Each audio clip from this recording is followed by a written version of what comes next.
Hi, I'm Tom Laux, Wisconsin Rapids Community Media Coordinator for the City of Wisconsin Rapids.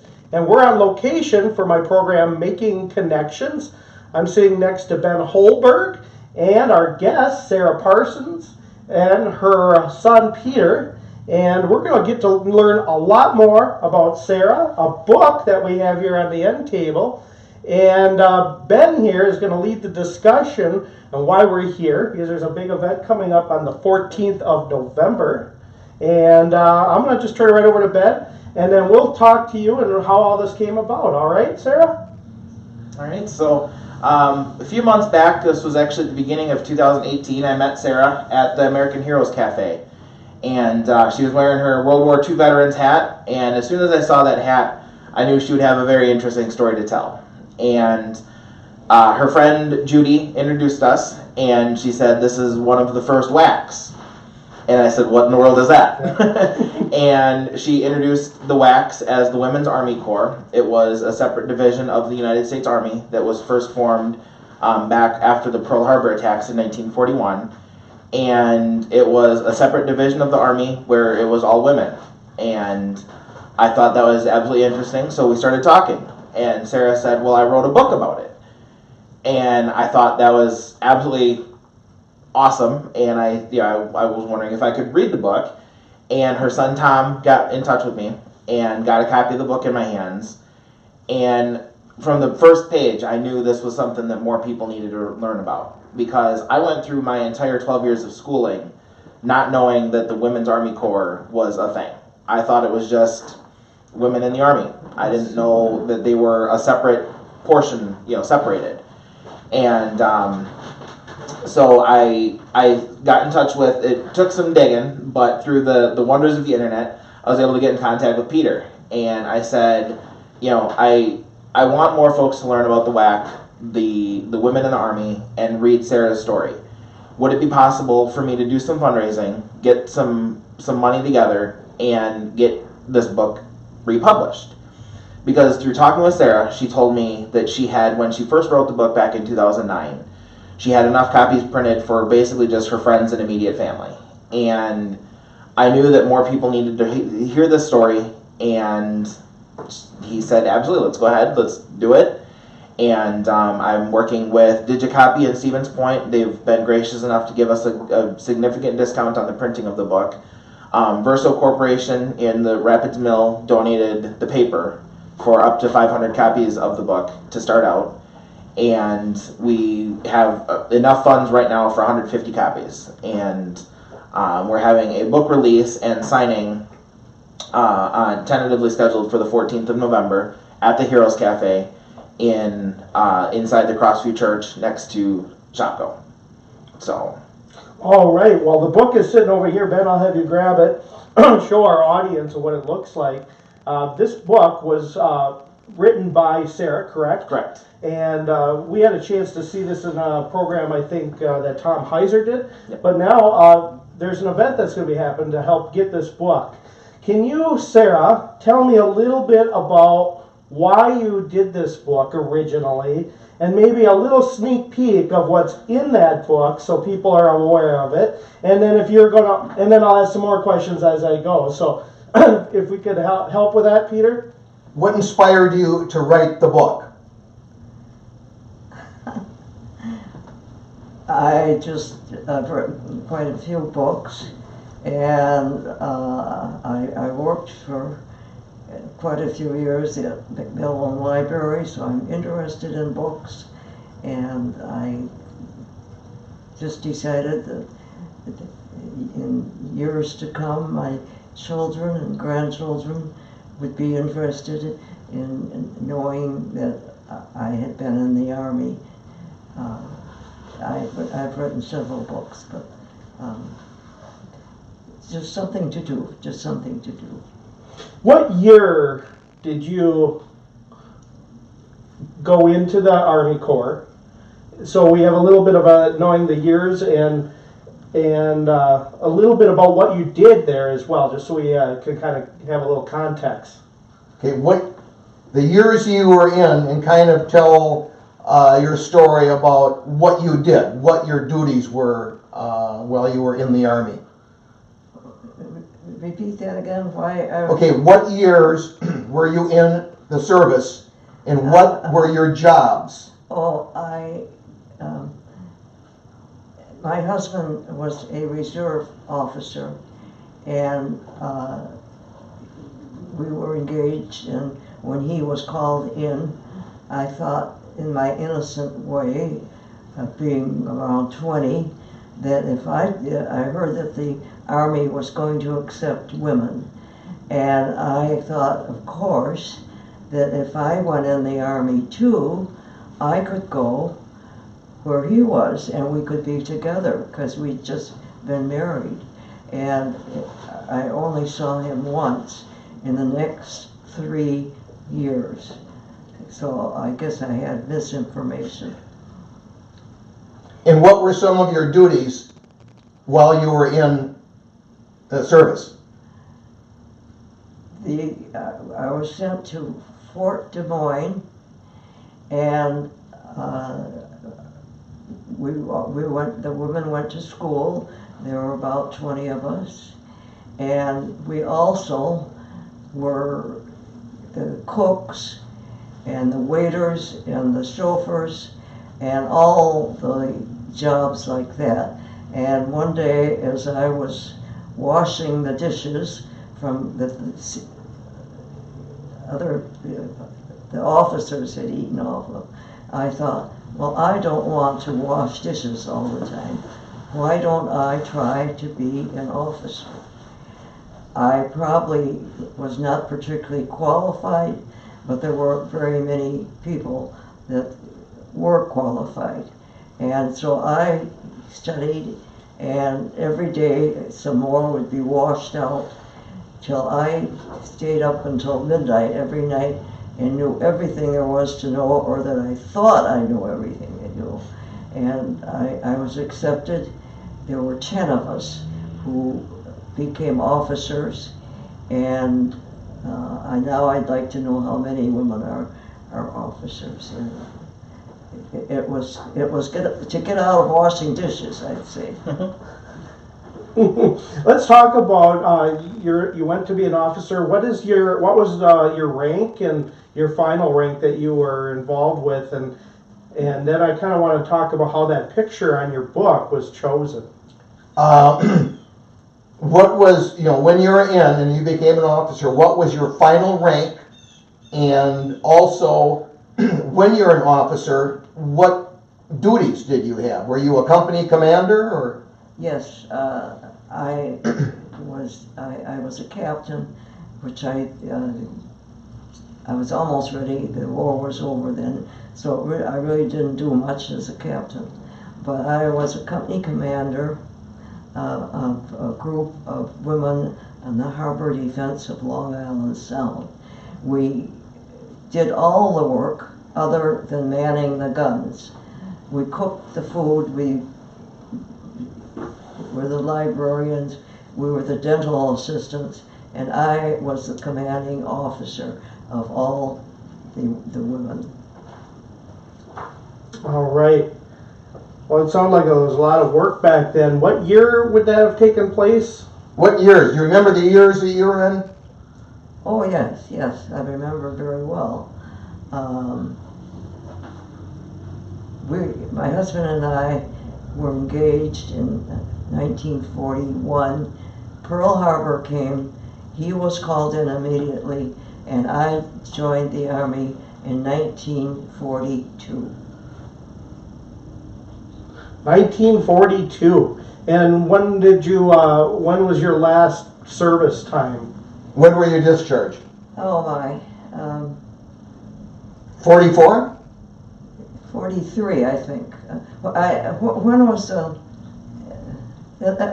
when I was discharged when Germany surrendered, because I was at the harbor defense of Long Island Sound, which was guarding the United States from Germany.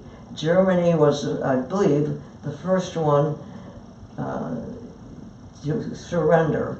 And at that time, all the officers and enlisted personnel were discharged because we had no more. We concentrated our efforts on Japan, but the women were discharged at that time. Anyway, I was. Yeah, I think it would be 1944, but I'm not. Oh, yes. I'm not sure. Yeah. Something we have to Google, I guess. Yeah. All right. Well, if you're just joining us here, I'm Tom Laux, the coordinator for the City of Wisconsin Rapids Public Access Television Station. Ben Holberg is sitting next to me and leading the discussion as well. We're talking about a book signing that's going to take place, First Whack. And this is a book by Sarah Parsons. And next I'm going to ask Sarah a little bit about maybe just a little bit more what is in the book, why that picture was chosen. I'll have Ben show that picture again a little bit closer up. It is a picture that has a mask. I don't know if that's you or who that is. I guess I'd like to know a little bit about why that picture, and maybe just you open the page and what's the first thing it's going to say in there, something like that. Why did you choose that particular picture for the cover of your book? I don't know. I don't know. Okay. Okay. Well, it definitely gets your eye. That picture does, and you guys went through a lot of stuff back then, and you're going to be on hand hopefully on the 14th of November, correct? Yes. And people are able to go get a book. What is there a cost, Ben, to the book? $10. So $10, and then where is that money going to be going towards? So at first, the book will kind of be its own self-sustaining nonprofit, basically, to get more copies printed. And then at the request of the Parsons family, after more copies have been printed and distributed throughout the Midwest, the funds will be donated to Renewed Liberty, which is a local nonprofit that installs free flagpoles on the homes of Central Wisconsin military families. Yep, and that's a big endeavor of yours. Yes. And Ben has been on the program before for the flags, and that'll help you be able to do that as well. Absolutely. For people. And I'll have you talk a little bit, just briefly about it, so people are aware of it. So the proceeds, hopefully, part of that will go to people that may need a flag or want one. Correct. Yep, absolutely. And what's that called again? Where can they reach you? Absolutely. The organization is Renewed Liberty, and we can be found on Facebook, facebook.com/Renewed Liberty, as well as renewedliberty.org. All right. Well, this book is going to be $10. What can the public do to help out with this? Can they need to come to the signing? Can they get it? Can they order it online afterwards? As of right now, the only way to order them online would be to contact me directly. The book is on Facebook at facebook.com/firstwhack, and that's first FIRSTWAC. And you can just contact me directly. Just say, hey, I'm looking to get X number of copies of the book. Can you hook me up? And I'll get in touch and we'll get you some copies. So. And now anybody can go to the signing that's watching this. It's going to be at the Heroes Cafe. Correct. Tentatively right now. Yep. And you'll be there to sign. So you could get a signed copy, which is really neat. You'll be able to sign it on site, right in front of them, and maybe talk a little bit about it there as well to the person or the people that are interested. Yep. So, and then they can purchase it later. Sarah, when you were writing this book, I'm guessing it's about 100 pages. I might be off. I'm not sure if there's any photos in there, or there's lots of photos. Looks like there's photos in there. Are some of these about what you went through? Are the photos of you, or some of your members of your group? Can you kind of just elaborate a little bit on that for the book? The photos in the book, the pictures in the book. Yes. Now, those are actually of your experiences or photos that you had? I haven't read the book for a long time, but yes, they were the various, such as when I was I was theater officer and everything else, and the general didn't go to the theater, so I got theater chairs from a company going out of business and painted on one of them reserved for the commanding officer, and the chair behind that was reserved for the company commander. Which was you? which was me. So I always had a seat. And many of the things I didn't have pictures of, but the pictures I had were quite interesting. It was a very exciting experience for me because I was so young and so innocent, and almost all of my people that I was the commanding officer of were older than I was. So it was a real challenge, and I guess we're all gone now except me. So you're the last in the group that you were the commanding officer for. Did you have any reunions or meet any of the people in the last 20, 25 years of your life? Yeah. Did you have any reunions, or have you ever kept in touch with anybody? No. We had no reunions, and the reason was that I moved around a lot, and I'd have a basic training was 1 month, and you probably had 100 people that you were, and you didn't keep track of them. I kept track of no one that I was with while I was in the Army, because I moved around a lot. All right, and I think you may have mentioned this. You were stationed where again, or moved around? You said you did move around a lot, so there wasn't just one area in the early 40s then. Is that correct? Where were you all stationed? I did my basic training in Fort Tamine, Iowa, and the next I went to Daytona Beach, Florida, where I was the head of a company of trainees. I had a new group every month. The pictures in the book, I never kept track of any of them.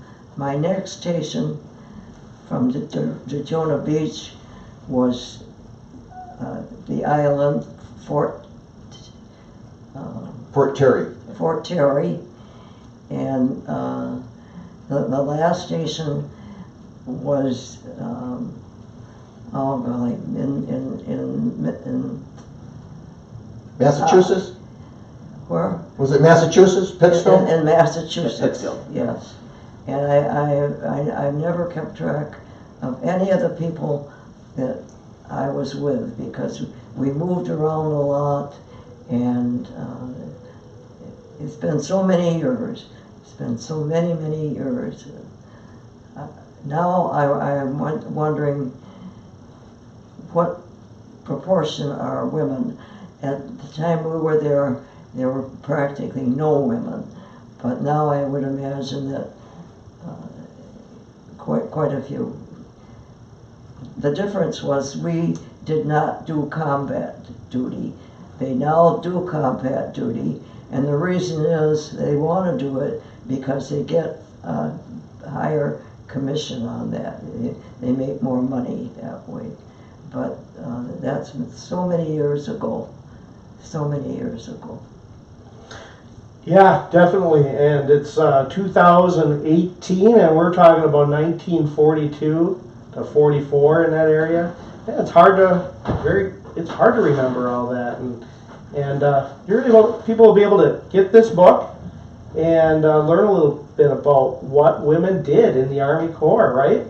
That's what it's all about. You wanted to provide that information of what you did, so people knew that there were women involved. They weren't involved in combat at that time, but they served a major purpose in the Army and what you had to do and be a commander. That's a lot of work, and you got to be proud of what you've done.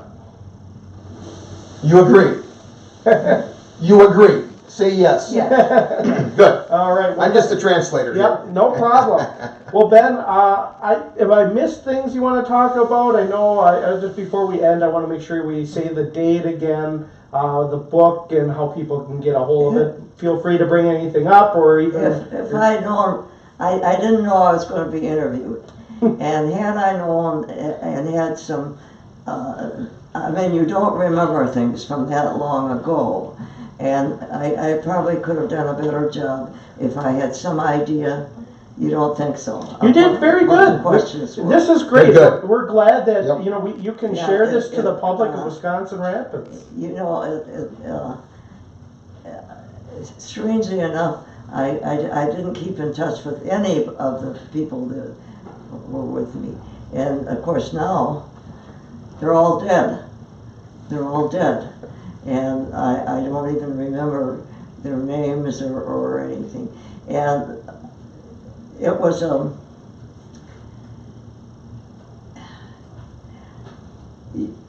that many years ago, you're not very sophisticated.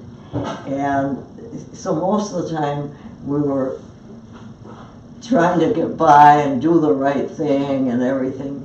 But this is a long, long time ago. A long, long time ago, back in the 40s. Yeah, most definitely. I do have, why don't you go get that off in your room? I was given a lot of my name. Yeah, why not? We'll see what it is. And yeah, my grandma was in the army. We were very popular, and now you hear of sexual and all that. There was none of that. I had wonderful respect, and they made me. The workers made me a lot of things. A Foot Locker with my name on, and Peter will show you a desk thing with it's very well done. That you know where it is, Peter? And the book signing, while we're waiting on that, Yeah. will be taking place on the 14th of November at the American Heroes Cafe. As soon as his Q&A or announcements are taken care of at 8:30 a.m. So Yeah. about 8:45 will be starting a.m. 8:45 in the morning. Yep. All right. Let's take a look what we have here. Neat. You can show that right to the camera here. There it is. Oh, yeah. Lieutenant Very neat. S.J. Parsons. Beautiful. It is very nice. All right. And then they're able to keep that. That's very nice. All right. It was an entirely different attitude than I think in the Army now. We were given respect, and now I'm not sure that Mhm. they do, but Yeah, I don't know. I never had a chance. I didn't go in the Army. Ben, were you in the Army at all? No? Okay. Peter? I was. You were? Yes, Okay. I'm a Vietnam veteran. Okay. So you lived the experience and how it works. And Yes, I am. It's strangely enough, I've never kept track or contacted these people afterwards because it was a whole different life. I came home, I had a child, I was married. Well, I was married before I went in, of course, but the memory is fuzzy. I guess I'm the last one of the original women, and you have women. We were much more timid. We're much more timid. Now I think the women in the Army or the Navy they're as tough as the men. But we were very timid, and very surprised at being in quarters that they just changed from the stables, and we weren't. It's hard to. I don't want to.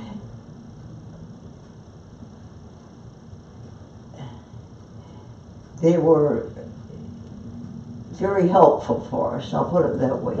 The officers were very helpful. Now I think that, okay, you're a captain, okay. and they're tougher.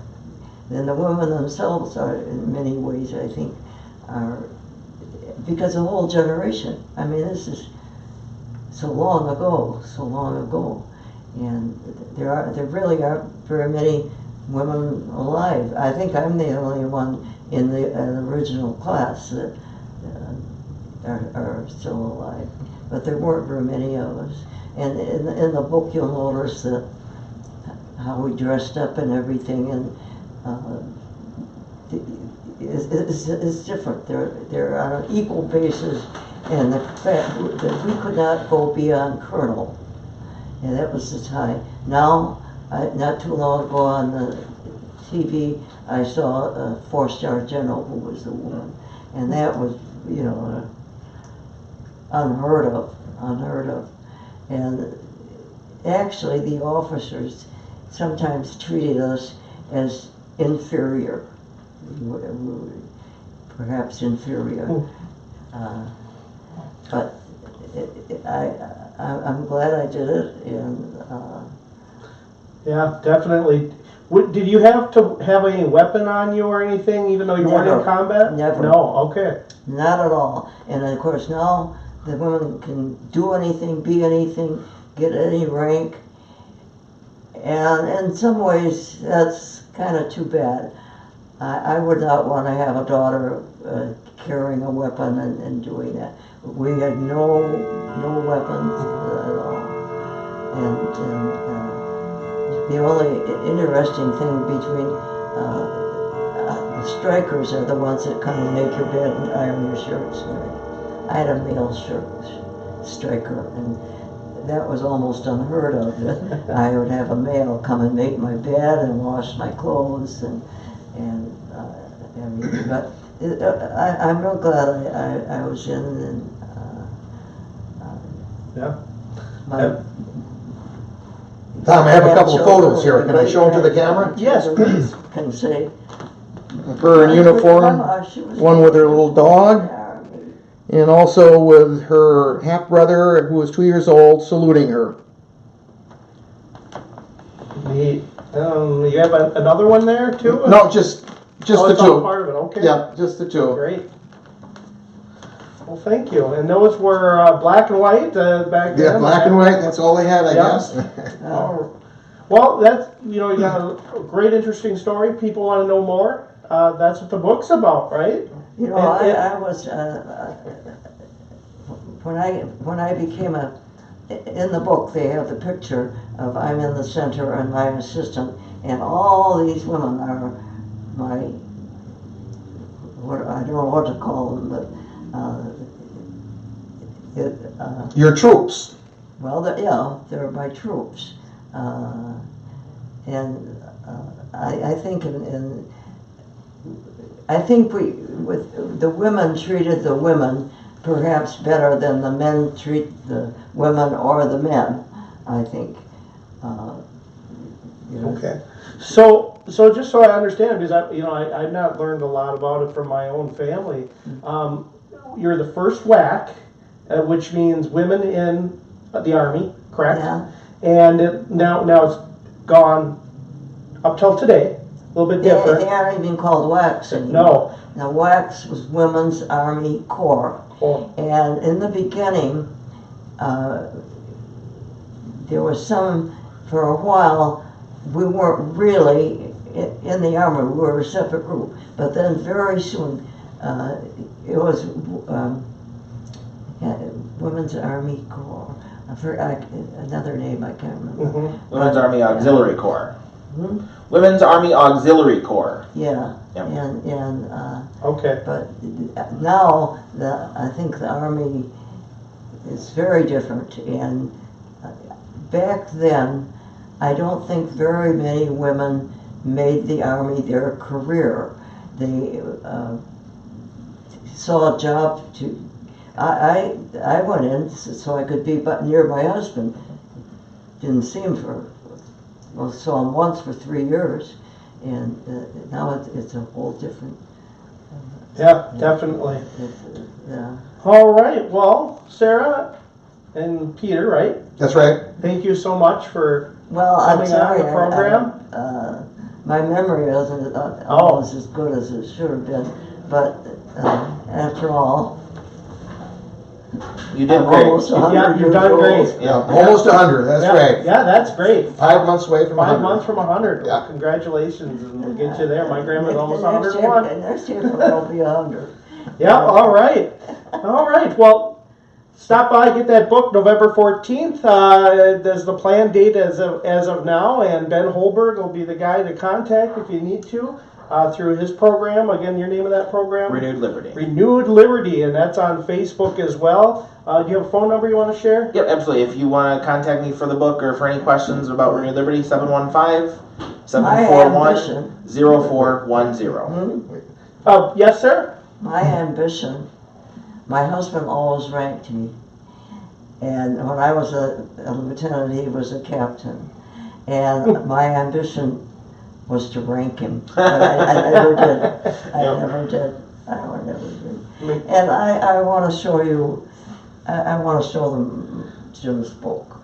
Just where Yep, right when we're done, and actually Yeah, we'll just a we'll minute, look just at a that minute, yeah. after the program. See this book, and you can meet Sarah. She seems like she has a lot of great stories. Come on down to the 14th of November. That's over at the Crossroads Church. So I want to thank you so much for coming. Yeah. Alrighty. Thanks for watching, you guys, on Making Connections. I'm Tom Lux for Wisconsin Rapids Community Media.